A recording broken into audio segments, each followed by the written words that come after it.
Okay. And so, okay, all right, so we've compared the income of different roles from US and India. Can we compare the expenses as well? In terms of living in a city like Mumbai, I live in Mumbai, like I can talk more about the expenses in Mumbai versus living in a city like New York. How would these be different?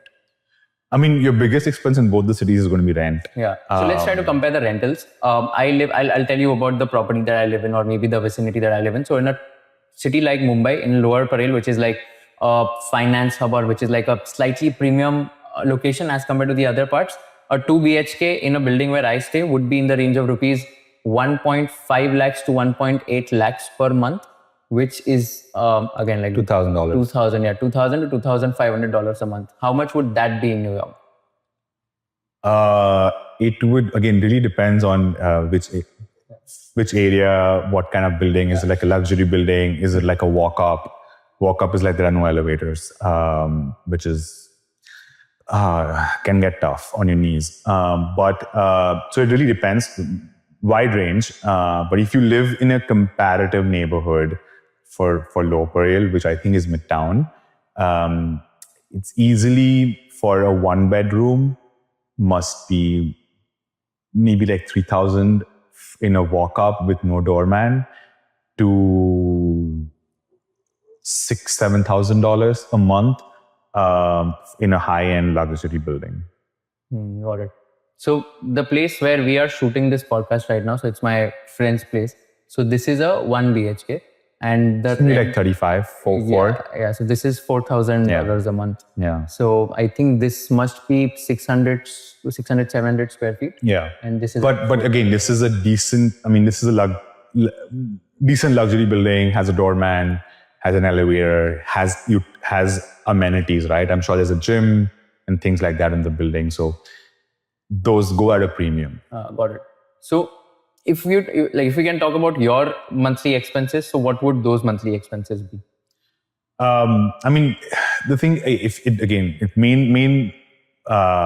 main component of your monthly expense apart from rent is going to be food. The culture in New York is you typically end up eating outside.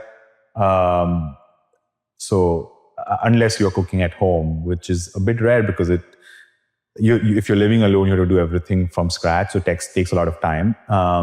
But I would assume, so that's going to be the biggest cost of your expenses. Got it. So what would it be for you? Like if you can break it down, rentals, travel, food. So I think rent typically is, as you said, whatever that 4,000 range is. I mean, you can stay away, like you can stay in other parts of the city which are much cheaper. You just have to commute. So it's the same if you're living in Mumbai and you live in Borivali or Virar and you're going to commute 45 minutes a day, but you will save on rent. So very similar concept here as well, right? And in terms in like daily expenses, I think maybe like 1,000 to 1,500 is not a bad estimate, depending on like how many times you go out and like things, what else things you do, how much do you commute, things like that. So for you, it must be around $6,000, $7,000 a month in terms of monthly expenses. I'm trying to compare this with Mumbai. That's why I haven't done the math. Okay. But I've heard Mumbai has really gotten expensive. Like every time I go, a lot of my friends complain about how expensive it is. Like if you go out in Mumbai, you easily end up spending 2,500-3,000 rupees per person, which if you compare it to New York is the same. I think, the difference would be the tipping part.